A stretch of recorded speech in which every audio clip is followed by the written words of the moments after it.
있는데 이것도 약총이거든요. 그러니까 이렇게 대보면 많이 차이가 나죠. 왜 이걸 들고 나왔냐면 요것이 똑같은 겁니다. 이렇게 길었던 거예요. 이렇게 길었던 건데 하도 써서 다른 거죠.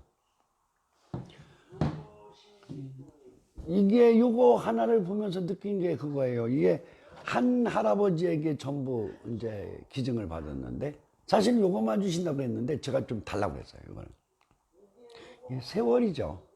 인생 새가 이렇게 길었던 것이 이렇게 닳고 새로운 걸 산 거죠. 이걸 볼 때마다 저는 그런 생각을 해요. 그래, 인생은 이렇게 갈고 닦는겨. 농사 짓는 분들도 그렇고 약초 캐는 분들도 그런데 그런 생각을 해서 제가 게으를 때마다 이걸 이렇게 뒤다보는 물건 중에 하나입니다. 글쎄요. 요번은 좀 쉬어간다고 좀 가벼운 소재를 잡는다고 잡은 것이 회초리예요. 회초리. 뭐 회초리의 도가 어떻고 길이 어떻고 그런 거보다는 우리나라 문화 중에서는 뭐 반드시 그랬거든요. 어린아이들 키울 때 회초리는 필요한 것이었었어요. 그런데 양반 가문에서 있었던 공주에서 있었던 이야기를 좀 에피소드를 몇 개 준비했어요. 이건 뭐 좋은 설례니까 문중도 밝히겠습니다. 첫 번째는요, 공주의 청송심 씨 일문에서 있었던 일입니다. 청송심 씨 할아버지가 공주에 사셔요. 근데 이분들이 좀 넉넉하게 사셔서 자손들은 이제 서울을 가서 이제 공부도 하고 그 큰아드님이 서울에서 고등학교 교장 선생님을 할 때 일이었었어요. 근데 그 교장 선생님이 이미 딸이 관연했죠. 다 컸어요. 그래 서울에서 대학을 다니고 있었는데 대학을 다니고 있던 딸이 먼저 할아버지네 집에 방학에 간다고 내려온 거예요. 근데 서울에서는 분명히 출발을 해서 할아버지 집에 도착을 안 하고 이틀이 넘어간 겁니다. 집안이 다 뒤집어졌죠 뭐. 그랬는데 이틀 만에 돌아왔어요. 그 딸이 말인즉 부여에 같은 대학교에 다니는 같은 과에 다니는 친구가 있어서 거기 가서 놀고 왔다는 거죠.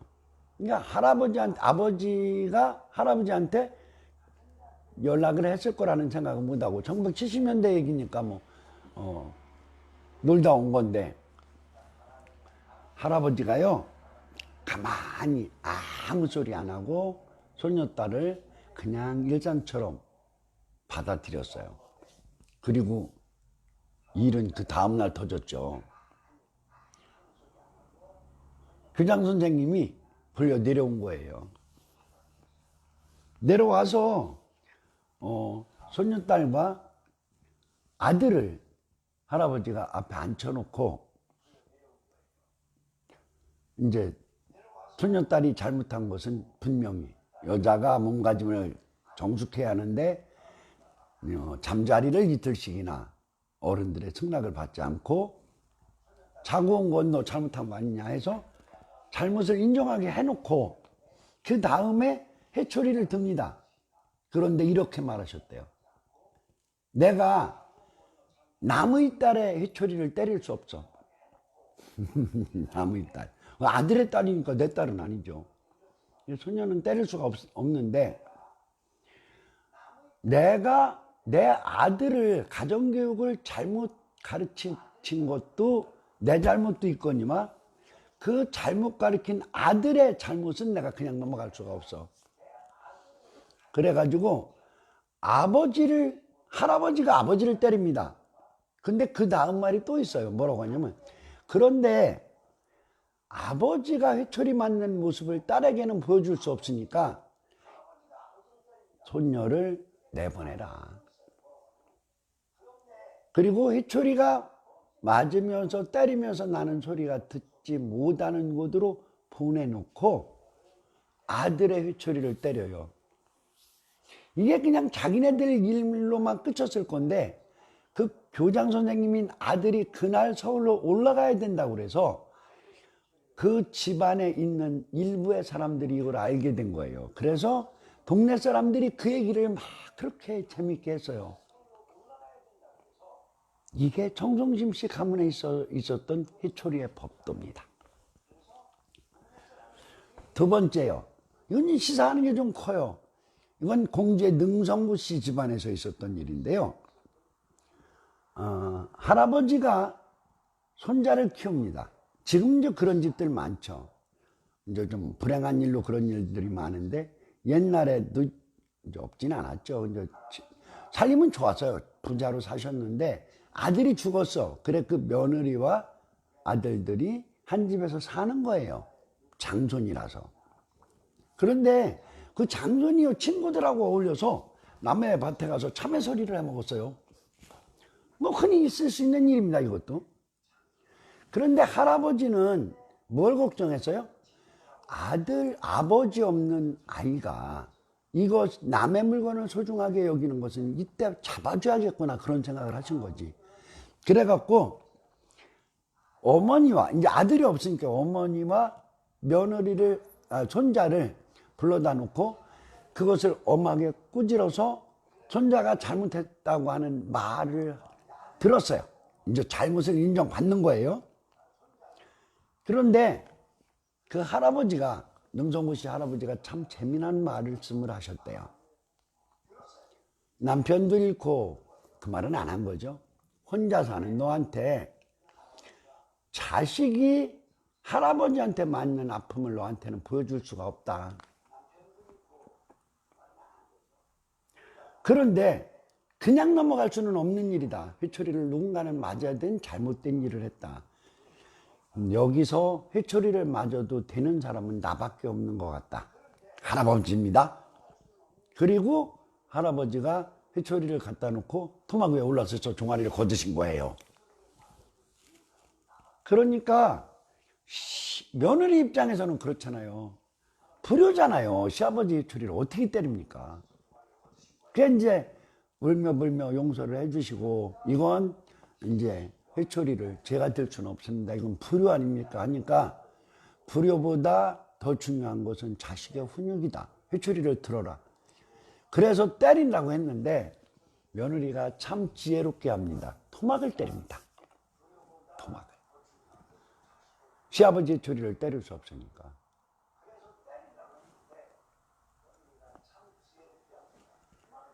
이 얘기를 제가 들은 게 누구한테 들은지 아세요? 그 장손한테 들었어요. 그분이 그러시더라고요. 그날만큼 세상에 부끄러웠던 날은 없었대요. 이게 거꾸로 되는 겁니다. 이렇게 말했어요. 그날 때문에 자기는 평생에 그보다 부끄러운 마음을 갖는 짓을 안 할 수 있었다고요. 이게 교육입니다. 이게 교육이에요. 처당에서는 회초리를 어떻게 쳤을까요? 이 얘기는 1940년대 의당면 청룡 2리에 전주희 씨 훈장님이 계셨어요. 덕이 상당히 높으셨는데 그래서 뭐 그때로는 10명, 5명 이렇게 가르치던 서당인데 이분 한 40명 학동을 놓고 가르치신 분이 있거든요. 이 서당에서 재미난 일이 벌어집니다. 어떻게 벌어지느냐면 훈장님이 출타를 해서 서당을 비우게 됐어요.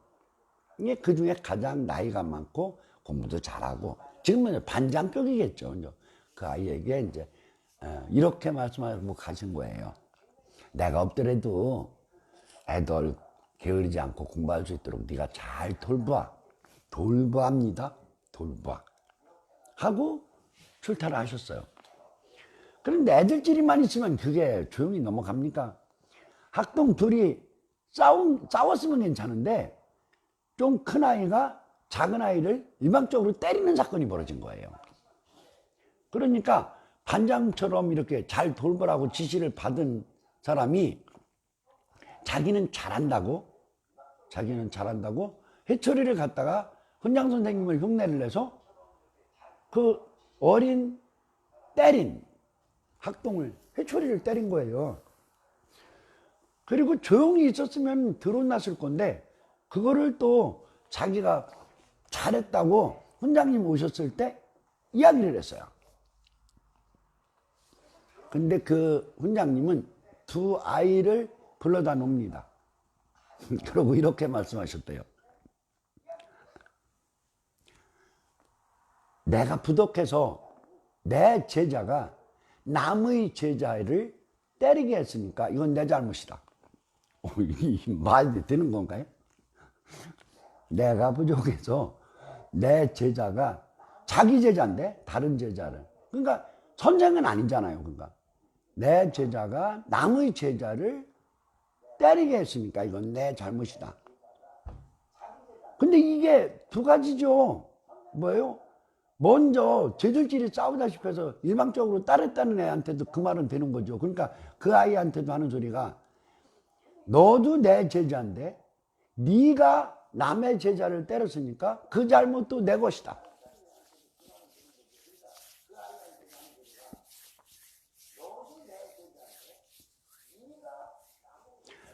니들이 나한테 글싹을 내고 공부를 해. 글싹을 내고. 근데 스승이 잘못돼서 이런 짓을 하게 만든 스승을 만났으니까 니들은 크게 손해를 본 거야. 이게 너희들은 스승을 때릴 수 있는 자격이 있어. 말 되나요?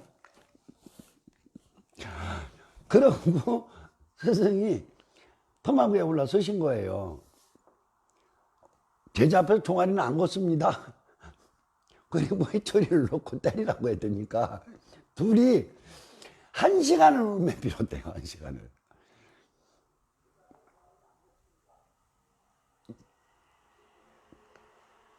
그러고 스승님은 때리지도 못하고 그 뒤로는 그 안에서 쌈만 나면 말리느냐고 욕받지, 이제 누가 누구를 때리든지 뭐 관계없이 말리느냐고 난리를 쳤지 남을 때리는 일은 없었다고 하더라고요. 저희 어머니요. 저희 어머니가 회초리를 참 자주 드셨어요. 회초리를. 어머니의 회초리는 제가 참 몇 번 이렇게 말씀을 드린 적도 있어요. 언론에서도 했고. 근데 우리 어머니의 회초리의 도가 참 좋았어요. 우리 어머니는 제가 뭘 잘못을 해서 회초리 맞을 일을 하잖아요. 절대 남들이 칠 때는 내색을 안 하셔요. 그러고 저녁에 방 3칸 쓰는 조그만, 그것도 촌방 3칸 쓰는 초가집에 살았는데 내 방으로 건너오느라 그러면 그날은 맞는 거야. 그러시면 어머니는 반드시 무엇을 잘못했다는 걸 따지세요. 그러고 나서 잘못을 인정하고 나면 회초리를 끊어오라 하죠. 우리 집 밖에 하필 무궁화 나무가 많았어요. 무궁화 나무로 회초리를 만들어다 드려. 뭐 밤에 어디 가서 회초리를 해요. 산에까지는 못 가고. 그 회초리를 해다 드리면 그놈으로 토막 위에 올랐으면 때리시는데 나이 수대로입니다. 언제나 나이 수대로. 언제나. 근데 하나 둘을 쉬어야 돼요. 맞을 때 하나 둘 이렇게. 아파서 우느냐고 못 치잖아요. 한 대 더 맞는 거죠. 처음부터 쉬진 않아요. 그 대신 못 친 건 영락없이 용서를 안 하십니다. 그리고서 다 맞으면 바깥에 나가서, 그때는 수도도 안 나올 때인데도 물을 찬물로 세수를 하고 어머니 앞에 가서 무릎 꿇고 앞으로 그렇게 안 하겠습니다 하고 큰절해야 제 방에 넘어가는 거예요. 우리 어머니가 뭘 갖고 저를 회초리를 많이 때리셨느냐면 거짓말 하는 거예요. 아무리 사소한 거짓말이라도 그건 용서가 없었어요. 방학 맞다면 맞는 거고요. 또 하나는 어른들한테 인사 안 하는 거예요. 어머니하고 둘이 어디를 가는데 조금 전에 저쪽에서 본 할아버지가 여기 있으면 인사 안 하고 갈 수 있잖아요. 근데 그것도 영락 없으셨어요. 그런데 중요한 건요, 어머니는 회초리를 때린 것은 2번 입에 담지 않으셨어요. 어떻게 해요? 한 번도 그런 일이 없어요. 한 번도. 그러니까 한 번 혼내 귀신이면 그걸로 끝나는 거예요. 근데 어머니가 제 나이 17살이 됐을 때 무슨 일인지 기억은 없어요. 지금 기억은 없는데 어머니한테 또 회초리를 맞았는데 회초리를 다시 저를 주시더라고요. 그러더니 네 손으로 꺾어라. 뭣도 모르고 뚝뚝 질었죠. 그랬더니 네가 이제는 성인이 되어서 회초리 맞아서 반성할 나이가 지났으니까 이제는 매를 들지 않을 테니까 네가 알아서 살아라.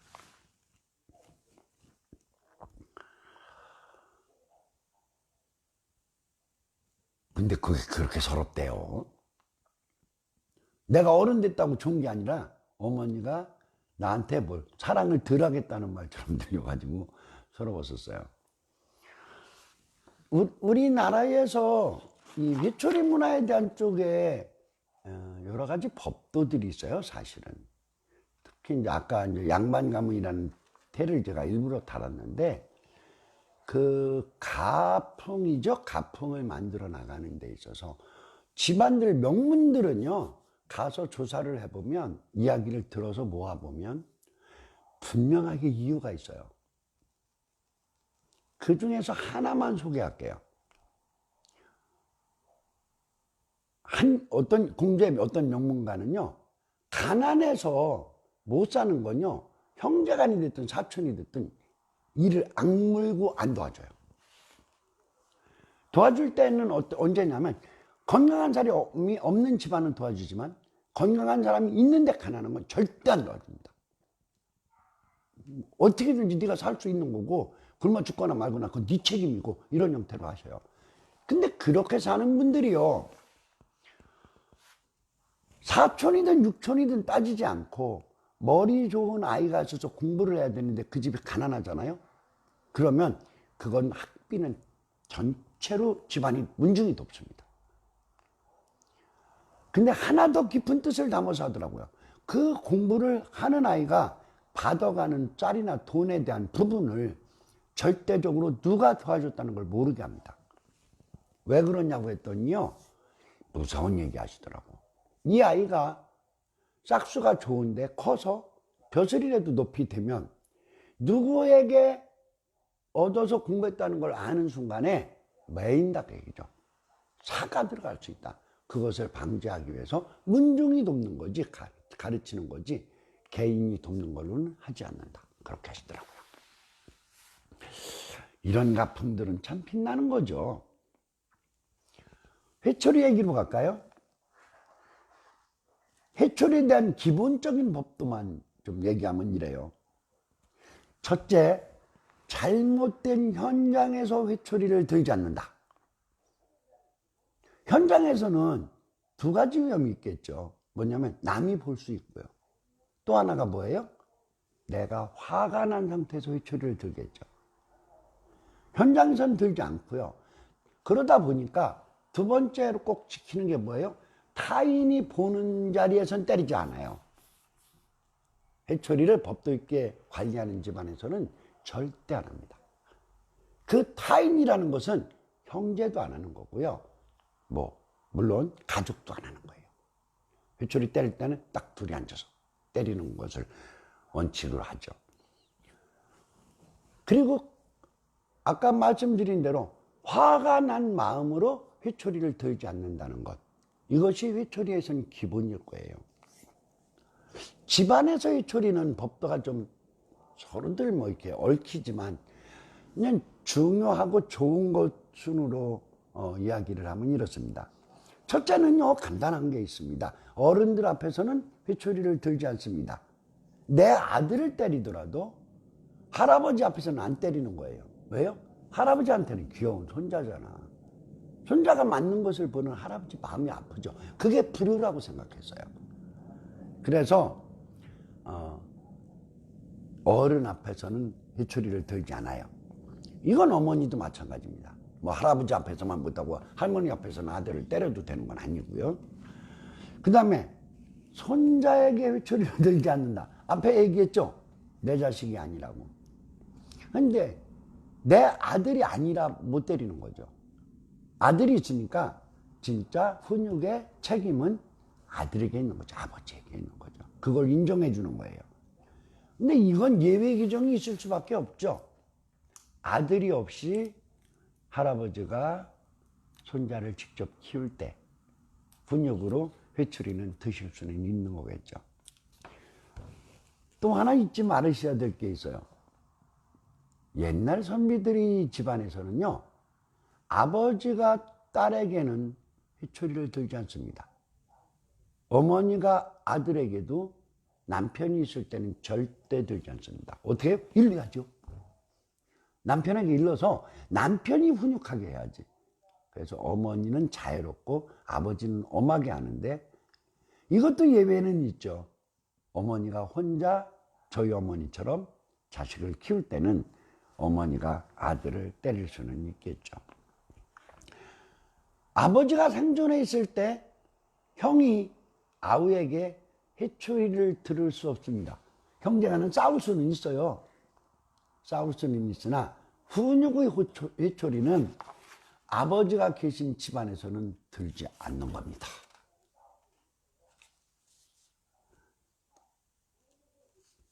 또 하나요. 아랫사람 앞에서.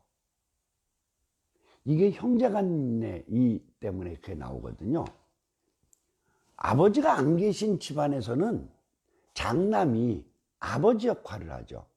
어머니가 자식을 때리기보다는 장남이 때리게 되죠, 되게. 그런데 형제간이다 보니까 어떤 실수를 할 수 있느냐면, 둘째 동생 회초리를 셋째 동생 앞에서 때릴 수 있죠. 그거 못하게 하는 겁니다. 제가 우리나라 회초리 문화에서 굉장히 특색 있게 생각하는 것이 동네 회초리입니다. 동네볼 말씀드릴 때 그 회초리 얘기했죠. 근데 이 회초리도 기본적으로 지키는 것들이 있어요. 회초리를 몇 대 때릴 거나 하는 것들은 결코 한두 사람이 결정할 수 없습니다. 그건 마을의 원로회죠. 대동계 임원이 됐든지, 아니면 이제 해방후에는 이장단이나 이렇게 해서 마을 유지들이 됐든지, 그게 여러 사람의 협의에 의해서 결정해야 돼요. 여긴 반대입니다. 혼자 있을 땐 때리지 못합니다. 왜 그럴까요? 이게요, 때려도 된다고 하니까 혼자 서 있는데 남을 때리는 거잖아요. 이때는 뭐가 들어갈 수 있어요? 감정이 들어갈 수 있죠. 놈들, 자기가 평소에 서운했던 것이 있어서 심하게 때릴 수 있죠. 그래서 동네 회초리는 반대로 혼자 있을 때 못 때립니다. 그리고 또 하나가 뭐냐면, 남들과 비교해서 억울한 회초리를 안 때리려고 노력해요. 똑같은 잘못을 했는데 이 사람한테는 뭐 여자들까지 때리게 한다든지 이렇게 아주 극악의 처방을 할 수 있죠. 그래서 그거 못하게 마을의 균형을 잡아서 해요. 뭐 불효 어디까지는 누구까지 하는 것을 거의 정해놓고 하고요. 아주 반인륜적인, 아버지를 뭐 진짜 상하게 했다든지 부모에 대해서, 아니면 뭐 이렇게 진짜 반인륜적인 것이 아니면 남자가 여자를 못 때리고 여자가 남자를 못 때리게 합니다. 우리나라 사람들이요, 요즘 미토 짜고 하면서 이상한 소리들 많이 하지만 옛날 어른들의 법도는요, 지금 생각해서 결코 부족한 게 없었어요. 회초리 얘기 끝에 이상한 얘기를 다뤄볼까요? 우리나라에서 지금 세상에 제가 제일 듣기 싫어하는 말 두 마디가 있어요. 첫째가 뭔지 아세요? 보수 꼴통. 두 번째는 뭘까요? 좌빨. 이제 이 소리는 좀 안 들었으면 좋겠어요. 우리나라가 진보 보수에 대한 거 어느 나라랑 있는 겁니다. 뭐 극좌, 극우, 뭐 중도 이렇게 해서 보수 진보가 있죠. 그런데요, 이놈의 페이스북이니 써니 하면서 사람들이 떼거리 문화가 나쁜 쪽으로는 용어적인 쪽에서 서로를 못 잡아먹어서 안 달란 사람처럼 말해요. 이렇게 하는 사람들 회초리 좀 때려서, 글쎄요, 서로를 존중해야죠. 보수는 진보를 존중해야 되고, 진보는 보수를 존중해야 나라 꼴이 되는 겁니다. 회초리 끝에 너무 이상한 걸 달았는데 요즘 제가 이 얘기를 왜 하는지는 여러분들 아실 겁니다. 사회적인 현상에서 벌어지는 것 중에 진보 보수의 덕은 회초리라도 바로 잡고 싶은 마음입니다. 다음부터는요, 둘의 이야기를 하겠습니다. 둘의. 뭐가 그렇게 많아서 15번을, 그러면 25분 정도 하니까 몇 분이에요? 둘의 얘기를 한다고 하는가? 그냥 저냥 한 얘기 또 하고, 한 얘기 또 하고, 드론 떠들어 볼게요. 다음 주부터는 둘의 얘기로 여러분을 찾아뵙겠습니다. 감사합니다. 아니요. 하나만 더요. 자, 우리 이걸제 민속 이야기가 유튜브에 올라갑니다. 올라가 있어요. 12개가 올라가, 다는 못 올라갔는데, 이걸제 민속 TV로 돼 있거든요. 보시고서니, 뭐라고 그러지? 좋아요도 눌러주고, 구독도 눌러주시고, 그러면 좋대요. 근데 여기는 많이 보셨는데, 지난번에 2100명 가까이 보셨는데, 그쪽은 잘 안 본대요. 잘 좀 부탁드립니다.